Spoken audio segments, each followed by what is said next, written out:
केचित केवलया भक्त्या वासुदेव परायणाः अघम धुन्वन्ति कार्ष्णेन निहारमिव भास्कर। राजा परीक्षित ने कहा, केवल भगवान की भक्ति से जन्म जन्मांतर के पाप नष्ट हो जाएंगे? सुखदेव जी ने कहा हाँ। तो सुखदेव जी ने एक उदाहरण दिया, अजामिल की कथा सुनाई। वो कथा आपको मालूम है, अजामिल पापी था, जीवन भर अजामिल ने सारे पाप कर्म किए, ब्राह्मण था, लेकिन एक वेश्या के संसर्ग में आकर के पतित हो गया, सारे पाप कर्म करने लगे। लेकिन अपने बेटे का नाम उसने नारायण रखा। जब यमराज के दूत उसे लेने आए तो भयभीत होकर उसने अपने बेटे को पुकारा, नारायण बचाओ। इतना कहते ही भगवान के सेवक आ गए, यमराज के दूतों को डांट करके भगा दिया, अजामिल को बचा लिया। इस दृश्य को अजामिल ने बिस्तर पर पड़े पड़े देखा। अजामिल को सद्बुद्धि आ गई, मैंने अपने बेटे नारायण को बुलाया, भगवान के दूत आ गए, अगर मैं प्रेम से भगवान का नाम लेता तो भगवान की मेरे ऊपर कितनी कृपा हुई। उसी दिन उसने अपने सारे पाप कर्म छोड़ दिए और जीवन में जो शेष समय बचा था, पूरा जीवन तो पाप ही किया था, जो शेष समय बचा था उस समय में उसने भगवान की भक्ति की, भजन किया। हरिद्वार में जाकर गंगा के तट पर उसने खूब भजन किया, खूब भगवान के नाम का जप किया और इसी जीवन में सारे पाप से मुक्त होकर के वो वैकुंठ का अधिकारी हुआ। और उधर जमराज के दूत जब जमराज के पास गए तो जमराज ने जब सुना तो जमराज ने अपने दूतों से कहा, देखो आज नोट कर लो, एक नियम बना लो। बोले क्या नियम? जमराज ने अपने दूतों से कहा कि यहां पर उन्हीं प्राणियों को लेकर के आना मेरी जमपुरी में। किन प्राणियों को? बोले जो भगवान का नाम न लेते हो, जो भगवान की कथा न सुनते हो, जो भगवान के चरणों में प्रणाम न करते हो, उनको पकड़ के ले आना। और जो भगवान की कथा सुनते हो, जो भगवान का नाम लेते हो, जो भगवान के चरणों में प्रणाम करते हो, उनको यहां कदापि मत लाना। यही जमराज ने कहा अपने दूतों से। जिह्वान वक्त्र भगवत गुण नाम धेयम चेतश्च न स्मरति तच्चरणारविंदम कृष्णाय नो नमति यच्छिर एकदापि तानानयध्वमसतो कृत विष्णु कृत्यान। जमराज ने यही कहा, उन प्राणियों को लाना जिसका सिर कभी गोविंद के चरणों में झुकता न हो, जिसकी जिह्वा कभी भगवान का नाम न लेती हो। उसकी जीभ कैसी है? बोले दादुर के समान है, जिसकी जीभ कभी भगवान का नाम न ले। दादुर माने मेढक, जैसे मेढक टर टर करता ऐसे जीवन भर टर टर करो। जीव तो भगवान ने मेढक को भी दिया, लेकिन मानव की जिह्वा का फल तो यही है कि वह भगवान का नाम ले। और भगवान के नाम की बड़ी महिमा है। भाव से कुभाव से कैसे भी भगवान का नाम लो तो भगवान का नाम जीव का कल्याण करता है। भाई कुभाए अनक आलस हो, भाई कुभाए अनक आलस हो। नाम जपत मंगल दिसि दस हो, नाम जपत मंगल दिसि दस हो। भाई कुभाए अनक आलस हो, भाई कुभाए अनक आलस हो। भगवान का नाम कैसे भी लो, भाव से कुभाव से कैसे भी भगवान का नाम लो, कल्याण होगा। उल्टा भी लो तो कल्याण होगा। हाँ, दुनिया में कोई मंत्र उल्टा पढ़ो तो फल भी उल्टा हो जाता है। एक महात्मा कहते थे, कोई व्यक्ति था, उसकी पत्नी बीमार थी, पंडित जी के पास गया, बोले महाराज कोई उपाय बताओ, बहुत दवा की, पत्नी ठीक नहीं है। तो पंडित जी देवी के भक्त थे, दुर्गा सप्तशती का रोज पाठ करते। तो पंडित जी ने दुर्गा कवच जो है उस कवच का मंत्र बता दिया। बोले जाओ, जा करके इसका जप करो, भार्याम रक्षतु भैरवी, हे भैरवी तू मेरे भार्या की रक्षा कर। वो बेचारा सुन करके आया, लेकिन रास्ते में आते आते भूल गया। कंफ्यूज हो गया। आया तो मंत्र का जप क्या करने लगा, बोले भार्याम भक्षतु भैरवी, भार्याम भक्षतु भैरवी, भार्याम भक्षतु भैरवी। 9 दिन बीता, पत्नी का राम नाम सत्य हो गया। रोता चिल्लाता पहुंचा, बोले महाराज क्या आपने किया, क्या मंत्र बता दिया, बचने को कौन कहे, तो मर गई। पंडित जी ने कहा मंत्र तो मैंने ठीक बताया था, गड़बड़ी तुमसे हुई होगी। क्या जपा तुमने? बोले महाराज हम तो यही जप रहे थे, भार्याम भक्षतु भैरवी, भार्याम भक्षतु भैरवी। पंडित जी ने कहा तो ठीक है तो हुआ, भार्या का भक्षण कर लिया भैरवी ने, काम खत्म। बोले महाराज इसका अर्थ क्या होता? पंडित जी ने कहा भक्षतु का अर्थ होता भक्षण करना, और हमने तुमको रक्षतु बताया था, रक्षण करना। तुमने कहा बोले महाराज हम इतना पढ़े लिखे होते तो फिर काहे को ऐसा होता, लेकिन हमारी भावना शुद्ध थी, हमारी भावना तो ये थी मेरी पत्नी ठीक हो जाए। पंडित जी ने कहा भावना तुम्हारी ठीक थी लेकिन मंत्र गलत था, इसलिए फल उल्टा हो गया। तो मंत्रों में तो भावना भले तुम्हारी सही हो लेकिन मंत्र गलत होगा तो फल गलत। हाँ, एक स्वर भी बिगड़ जाए तो मंत्र का अनर्थ हो जाता है। स्वरतो वर्णतो मिथ्या प्रयुक्तो न तमर्थमा, सवाग वज्रो जजमानम हिनस्तु, यथेंद्र शत्रु स्वरतो पर आधार। भागवत में कथा है, एक स्वर गड़बड़ हो जाए तो अर्थ का अनर्थ। लेकिन भगवान का नाम, बोले भगवान का नाम महामंत्र है। मंत्र और महामंत्र, मंत्र में तो कोई गड़बड़ी हो जाएगी तो उल्टा फल होगा, लेकिन महामंत्र, बोले महामंत्र पूरा उल्टा हो जाए लेकिन फल जो है वो सही ही होगा, चिंता की कोई बात नहीं। भगवान का नाम क्या है? बोले महामंत्र। महामंत्र जो ही जपत महेशु काशी मुकुति हेतु उपदेश। और भगवान का नाम अगर उल्टा भी जपो तो कल्याण हो जाए। सीधा की कौन कर? वाल्मीकि जी ने उल्टा ही तो जपा, राम के जगह पे क्या जपा? मरा। उल्टा नाम जपत जग जाना, वाल्मीकि भय ब्रह्म समाना। राम बिहाय मरा जपते, बिगड़ी सुधरी कवि कोकिल हो। राम के जगह पर मरा कह करके भी कल्याण। तो भगवान का नाम तो कैसे भी लो, भगवान का नाम कल्याण कर। एक कथा है, एक कोई मलेच्छ था, मैदान में गया शौच औच करने, नित्य क्रिया करने। तब तक कहीं से एक सूअर आ गया और सूअर ने उसको मारा। तो मलेच्छ के लिए तो सूअर हराम होता। उस मलेच्छ ने कहा हराम ने मारा, और जैसे ही कहा हराम ने मारा तब तक बेचारा मर गया। हराम कह करके मरा, और उस हराम में राम शब्द आ गया, इसलिए उसको भी परम गति की प्राप्ति हो। ये भगवान के नाम की। हराम कह करके तर गया, जवन हराम राम कही तर गए सदन कसैया। भगवान के बहु सोच पोच, अल्पतो अवधि जीवता में बहु सोच पोच, करीबे को बहुत कुछ काह काह कीजिए।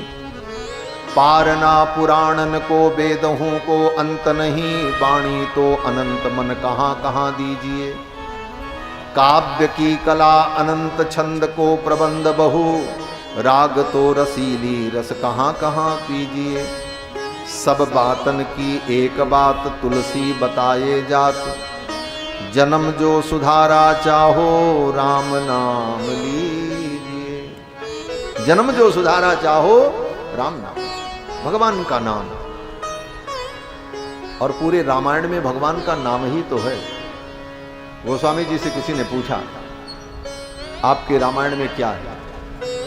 गोस्वामी जी ने कहा केवल भगवान का नाम है और कुछ नहीं। यही मह रघुपति नाम उदारा, अति पावन पुराण श्रुति सारा। अजामिल की कथा के माध्यम से सुखदेव जी ने राजा परीक्षित को भगवान के नाम की महिमा का वर्णन सुनाया। फिर 6वें स्कंद में वृत्रासुर की कथा सुनाई। वृत्रासुर भगवान का परम भक्त था। मरते समय भगवान की बड़ी सुंदर स्तुति की और भगवान का स्मरण करके भगवान को प्राप्त हो गए। आगे सप्तम स्कंद में सुखदेव भगवान ने राजा परीक्षित को भक्त प्रहलाद की कथा सुनाई। सातवां स्कंद पूरा अकेले प्रहलाद जी का चरित्र है।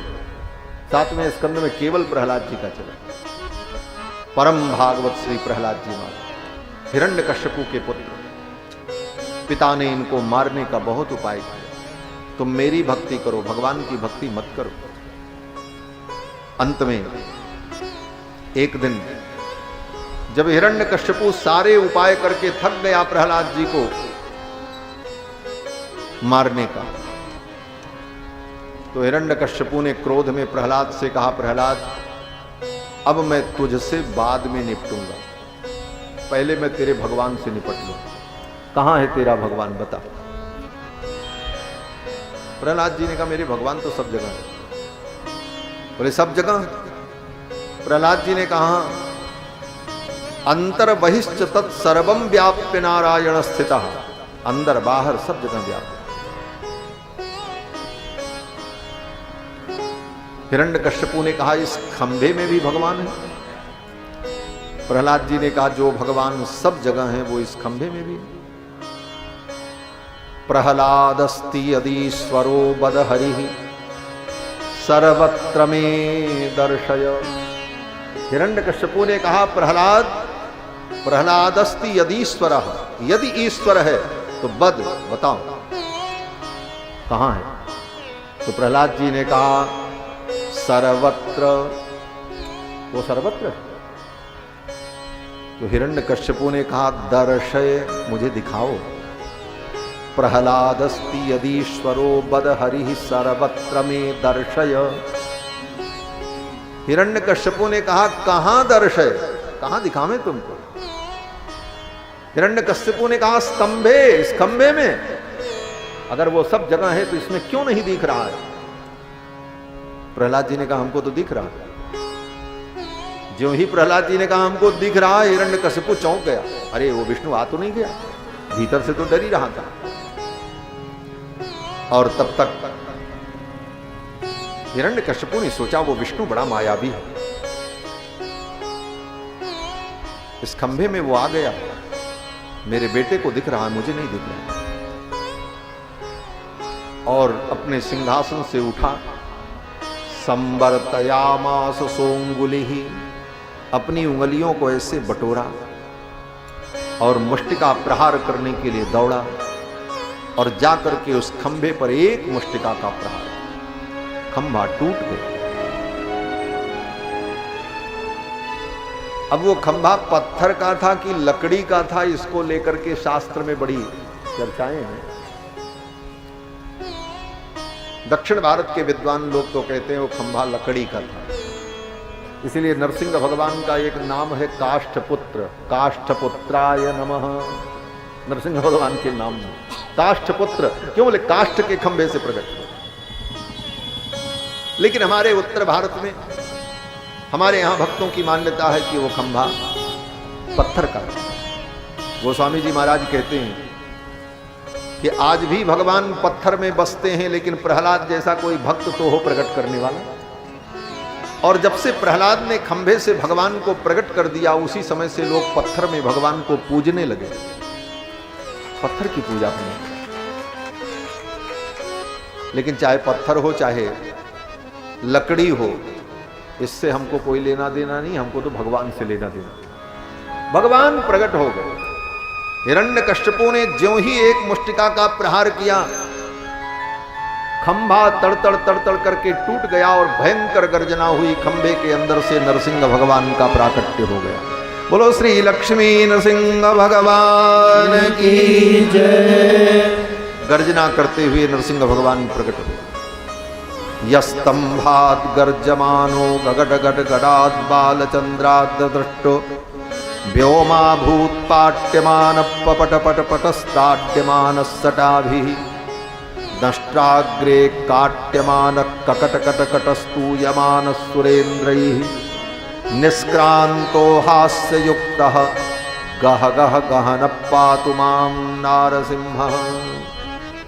गर्जना करते हुए नरसिंह भगवान खंभे से प्रकट हो गए। गगड गडगडान्यो खम्भ फाट्यो चरचराय मानो, निकस्यो नरनाहर को रूप अति भयानो।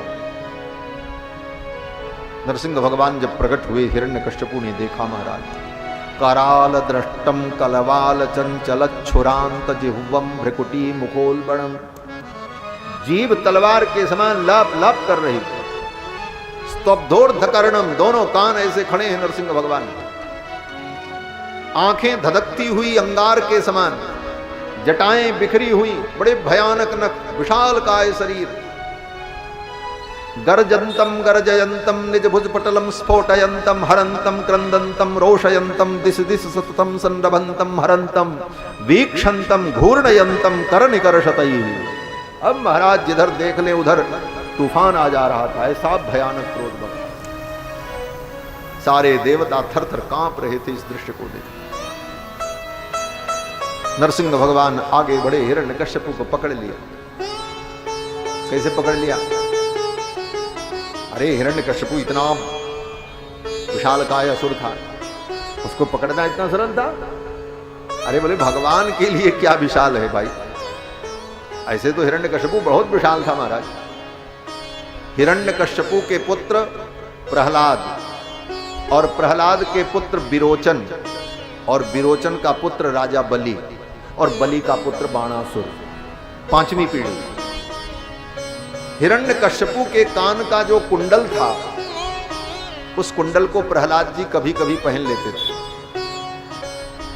उनके पुत्र जो हुए विरोचन, वो नहीं पहन पाए, उस वजन को सहन नहीं कर पाए। और विरोचन के पुत्र बलि कभी कभी धारण करते। और बाणासुर बोले जो उनकी पांचवी पीढ़ी में हुआ, वो बाणासुर उस कुंडल को पहन करके थोड़ी देर भगवान शंकर की पूजा करता था, फिर उस कुंडल को उतार के रख देता था। रावण बाणासुर के पास आया युद्ध करने के लिए, मैं तुमसे युद्ध करूंगा। बाणासुर ने कहा भाई रुको, हम पूजा कर लें तब युद्ध करें तुमसे। 10 हाथ वाला रावण, वो 20 हाथ वाला रावण, जिस रावण की कितनी बड़ी कहानी है, कितना बड़ा वीर था, वो रावण आया और रावण ने आकर के बाणासुर से कहा मुझे द्वंद्व युद्ध प्रदान करो, मैं तुमसे युद्ध करूंगा, मैं युद्ध मांगने आया हूं। बाणासुर ने कहा मैं पूजा कर लूं तब युद्ध करूं, और तुमको बहुत जल्दी है तो मेरा एक काम करो। बोले क्या? बाणासुर ने कहा वो मेरे प्रपितामह का जो कान का कुंडल रखा है, उस कुंडल को पहन करके मैं पूजा करता हूं, उस कुंडल को तुम लेकर के आओ, मैं धारण कर लूं, पूजा कर लूं, फिर मैं तुमसे युद्ध करूं। रावण गया उस कुंडल को उठाने के लिए, 1 हाथ 2 हाथ 3 हाथ 4 5 10 20 20 भुजाओं लगा करके भी वो रावण कुंडल उठा नहीं पाए, जिस कुंडल को हिरण्यकश्यपु अपने कानों में धारण करता। रावण ने सोचा जिस कुंडल को मैं अपनी 20 भुजाओं के द्वारा उठा नहीं पाया, उस कुंडल को कानों में पहन करके बाणासुर पूजा करता है भगवान शंकर की, मैं क्या इससे युद्ध करूंगा। रावण चुपचाप वहीं से उल्टे पांव लौट करके चला गया। बाणासुर प्रतीक्षा करता रहा कि रावण अब कुंडल लेकर के आएगा तब हम पूजा शुरू करें। बहुत देर हो गई, मुहूर्त बीतने लगा तो बाणासुर ने अपने सेवकों से कहा भाई वो 20 हाथ का और 10 सिर वाला जो अद्भुत प्राणी आया था केकड़ा के समान, वो कहां गया? सेवकों ने कहा महाराज वो तो कब का चला गया। अच्छा, तब जाकर के बाणासुर ने अपने हाथों से कुंडल को उठा करके कान में पहना और भगवान शिव की पूजा की, और उस कुंडल को हिरण्यकश्यपु अपने कानों में धारण किया। कल्पना करो, उसी का भाई था हिरण्याक्ष, जिसने सारी पृथ्वी को फुटबॉल के समान उठा लिया और लेकर के चला गया। और भगवान नरसिंह ने उसको कैसे पकड़ा? बोले जैसे बिल्ली किसी छोटे से चूहिया को छोटे से चूहे के बच्चे को बिल्ली अपनी मुट्ठी में पकड़ ले, उसी प्रकार नरसिंह भगवान ने हिरण्यकश्यपु को ऐसे ही पकड़ा, एक बार में कच्च से उठा लिया और लाकर अपनी जंघाओं पर लिटाकर नरसिंह भगवान ने उसकी सारी प्रतिज्ञाएं उसे याद दिलाई, और अपने नख के द्वारा नरसिंह भगवान ने हिरण्यकश्यपु के वक्षस्थल को विदीर्ण कर दिया। वक्षस्तस्य विदारयन् निजनखैः वात्सल्यमापादयन् आर्तत्राणपरायणः स भगवान् नारायणो मे गतिः। नखांकुरोत्पाटित हृत्सरोरुहम, अपने नखों के द्वारा भगवान ने हिरण्यकश्यपु के वक्षस्थल को विदीर्ण कर दिया, उसकी आंतों को बाहर निकाल लिया, पेट फारी के फर्र सर्रते आंत निकाली, सारी आंतों को बाहर निकाला। और जब पेट को फाड़ा नरसिंह भगवान ने, पेट फटने पर जो खून का छींटा उड़ा, उस खून के छींटे से नरसिंह भगवान का मुख खून से लथपथ हो गया। नरसिंह भगवान की जो जटाएं थी, उन जटाओं से खून टपकने लगा। इस भयानक रूप को देखकर सभी देवता कांपने लगे। बड़ी लंबी